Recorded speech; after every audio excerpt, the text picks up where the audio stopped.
Hi, hope you're well today. So an unusual way to bring a meditation to you comes with this. I literally woke up at 6 o'clock this morning and the first thing that I thought was St. Catherine's Monastery in Sinai. I have no idea of the preceding dream. I have no idea which guide planted this seed, but I thought of that the minute I awoke. So I rushed downstairs. Moses has actually been a guide of mine for many years, so maybe it was him that planted this thought. But I got my Sacred Sites books out and I had a look. We are going here. We are going to the foot of Mount Sinai. Okay, we are going to this monastery, thought to be the oldest monastery in the world, Christian monastery that would be. So it was founded by St. Helena, who was the Emperor Constantine's mother, a devout Christian in the 3rd century after descendants, or CE as they call it now. And these walls were erected by the Emperor Justinian in the 5th century, and this is how it has been able to repel invaders and keep intact. Okay, so I'd like you just now to imagine that we are walking through the gate as a tour party, okay? We've pulled up on a coach, and the first thing that we see is an acacia tree. In the West, you may know this as a mimosa tree. And it is early in the morning in the beginning of the year, February, and we are greeted by bright yellow flowers on dainty filigree leaves that look like little combs. And I want you to breathe in the sweet fragrance, and as you look at the tree, you cast your eyes down the trunk towards the dry red earth below. And when you reach the ground, you can start to feel your roots splay out and push down, down and down, finding their ways around rocks and little boulders to root into perhaps the power point that is underneath you at this place, reputedly said to have been where Moses received the commandments. Breathe in and breathe out. Okay. Now in your mind's eye, look skywards and notice a descending orb of light. When it reaches you, it shrouds you and it encases you from right above your head. All of those 3 chakras are contained to underneath your feet, where your earth star is also contained, protecting you. You may even start to feel the cleansing as it encases, enfolds, protects and heals, because this is the light of God. the divine light, the omnipresent, Yahweh, whatever you call the Great Spirit. All right. And now we have grounded and protected. I'd like you just to walk in up the little cobbled lanes between the buildings. And we're just going to walk around this small place at your leisure whilst we set the scene. Okay, I've just drawn the master symbol down your body. And now I'm going to take the selenite. We're going to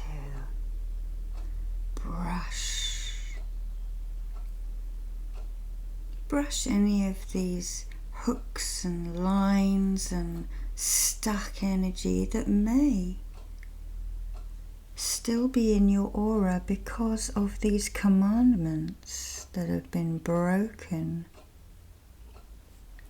either by you or by people around you. And I don't believe for a second that it is word for word from the Old Testament, because these events would have been embellished and told via word of mouth for about 500 years before they would have been written down. And to make matters stick in people's heads, they have to have some kind of wow factor.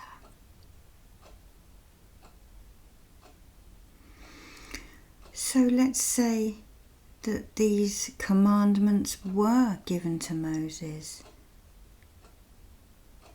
There's probably only a few of them, and they're probably just guidelines and common sense and courtesy. You know, they'd had enough killing from the Egyptians. They'd been enslaved, the Hebrews. They didn't want to do more killing. You know, love thy neighbour. Well, we have to help our neighbours, especially in bands like that were roaming around the desert, that didn't have a place of their own yet. Do not steal from your neighbour. All of these are common courtesy. And they help to set up a good community, don't they?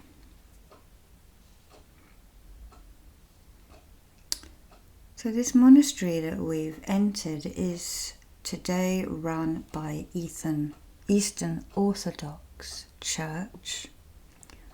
Church I'm becoming very interested in, actually. When I look at the posts that they put up on Instagram and, well, TikTok mainly, there are orbs flying all around that church. Spirit is high with them. It's very ritualistic, very old-fashioned, some would say, but there is something there. And I just want to show you a cross that you may see in this monastery as you walk around in your mind's eye. And this would be the Eastern Orthodox. And it is different to our Roman Catholic cross, isn't it? We have this extra bit there and this extra bit there. Sometimes there's a couple. And this cross would have belonged to my grandfather, who was an Anglo-Catholic priest. It is basically Roman Catholic, but they're allowed to marry, so it's when the church split. But he was Roman Catholic essentially in thinking. And he spent a lot of time in the Middle East and Asia Minor and would have brought this back.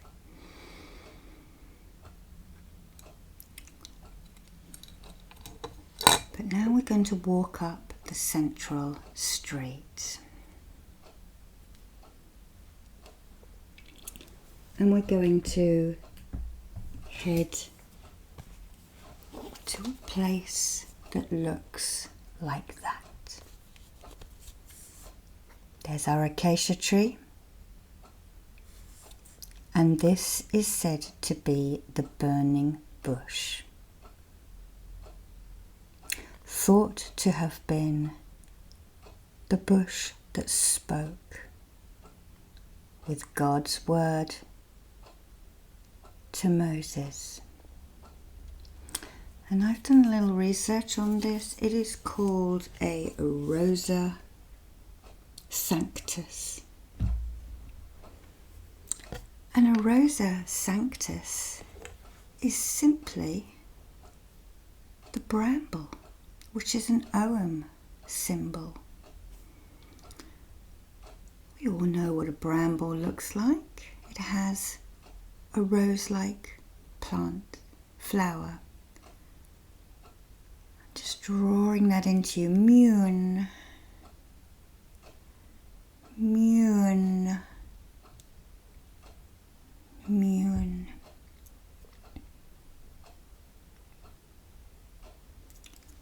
And in Irish folklore, this is just going to absorb the medicine from the wood, this pendulum, called a tahuti, or a thoth pendulum, modelled on one of the ones found in the tombs. And this particular wood absorbs medicine.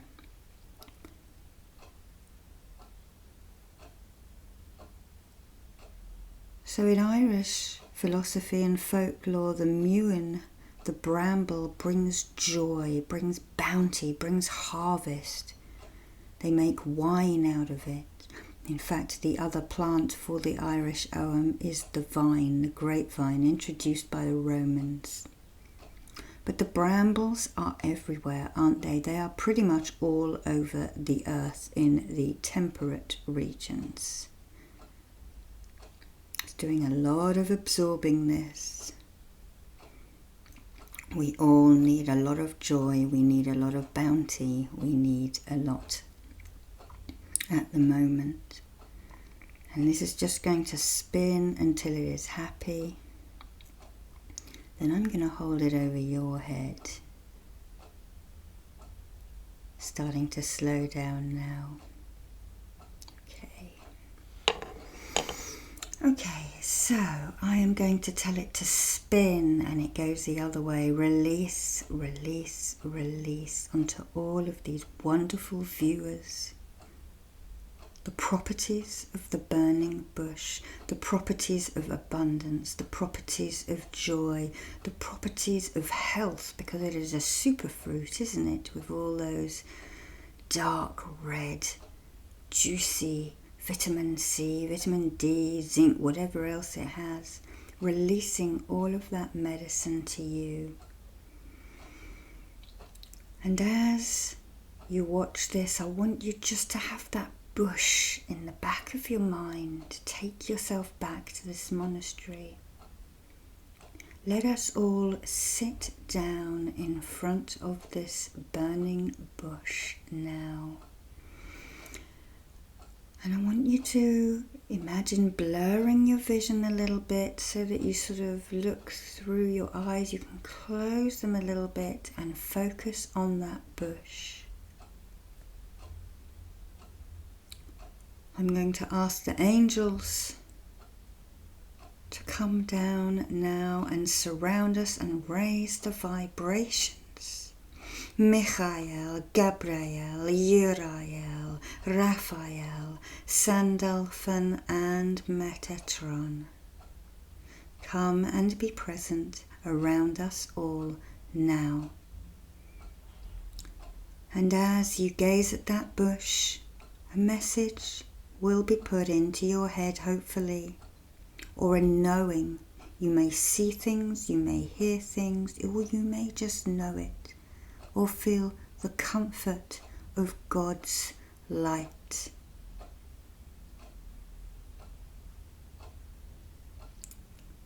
Still, you may need to Listen in a different way.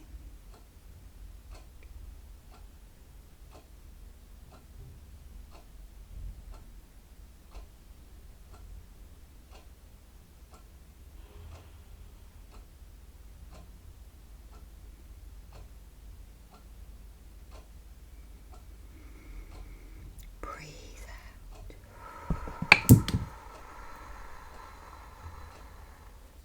It's clearing away with those briars. I'm going to draw some symbols into you now. The double chakra in.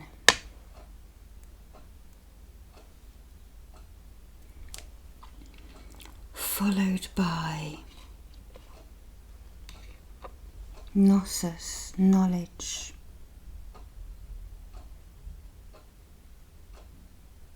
Into your mind.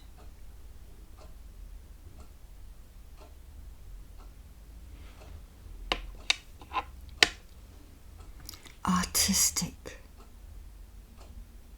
endeavours of earth, air, fire, water and spirit into your soul.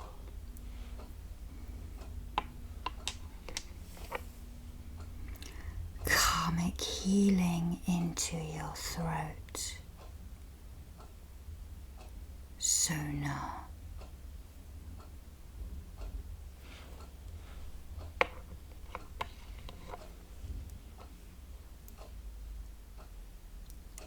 Love of hearth into your heart.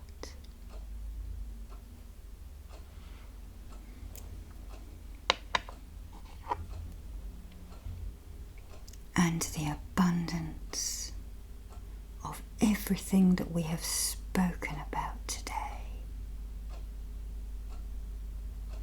into your feet.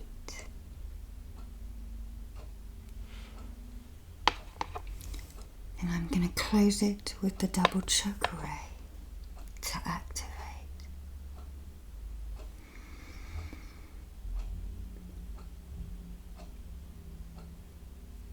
Peace, healing, tranquility, divine inspiration, protection.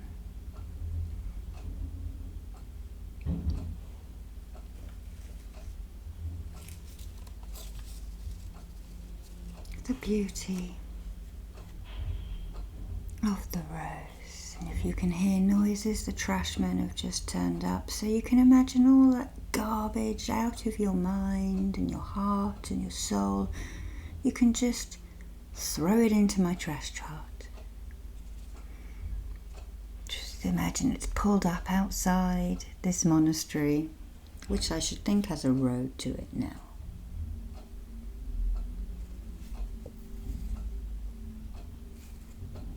Healing of the rose be yours.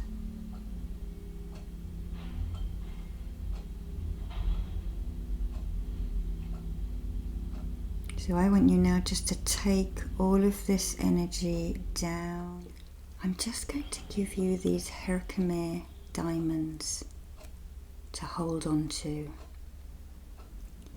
They will lift your vibrations, and I want you just to open your heart center.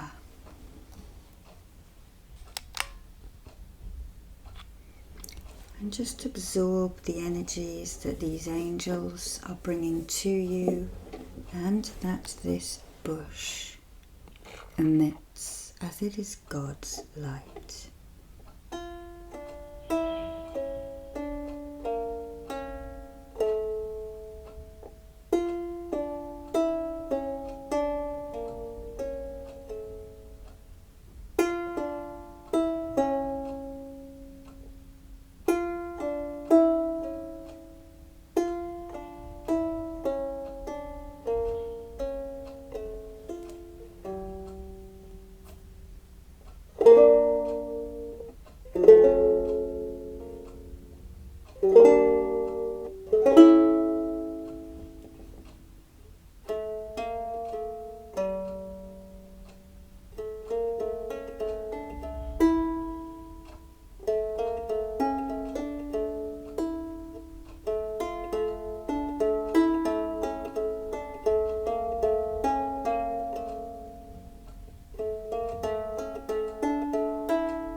breathe deeply and calmly.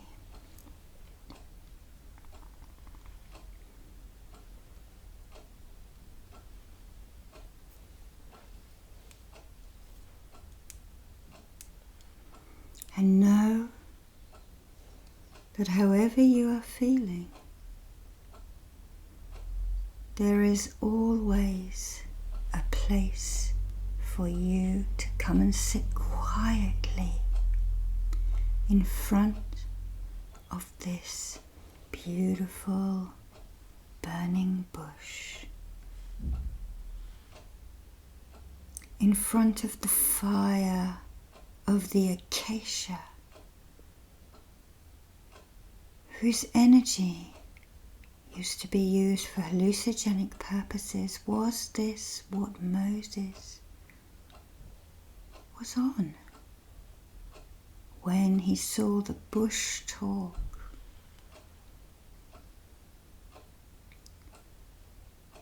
When his staff, his rod, changed from a rod into a serpent? It does not matter, and we do not have to take and ingest these substances. Just sitting in front of the acacia and the bramble and the rose, as you see those plants, you know that they are now associated with God's light, the omnipresence light, the source's light.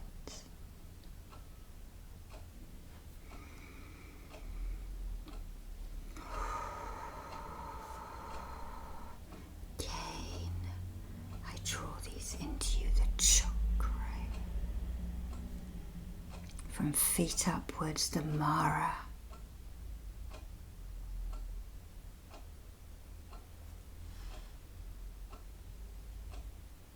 At the heart, the hearth symbol, the symbol of love in the Sikkim tradition.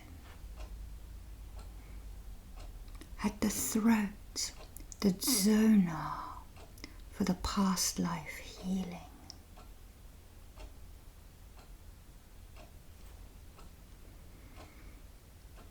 In the third eye, we have gnosis.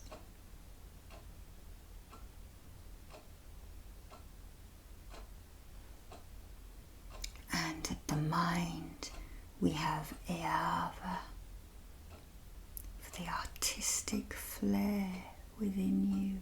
And even if you don't think you have any, I bet you have. Close it with the chakra.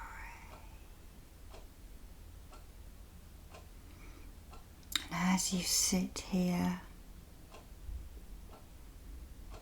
in front of this bush of God, this bush of fire, a kindly monk brings you a little crystal goblet for you to drink the water from this sacred space.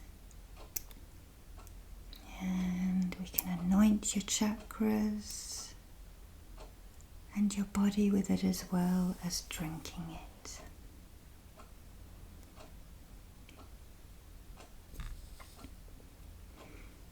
And then you may be bought a piece of honeyed baklava,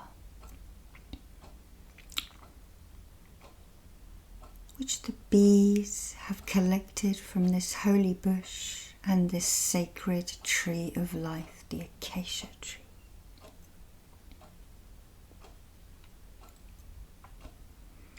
And as the liquid and the baklava slip down your esophagus and become part of you. They bring that sustenance into you.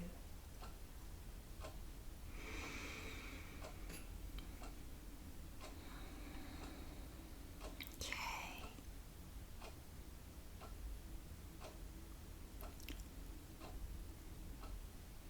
So now look at the acacia tree again and ground. I'm going to take those Herkimer diamonds back, otherwise you'll be sky high for the rest of the day.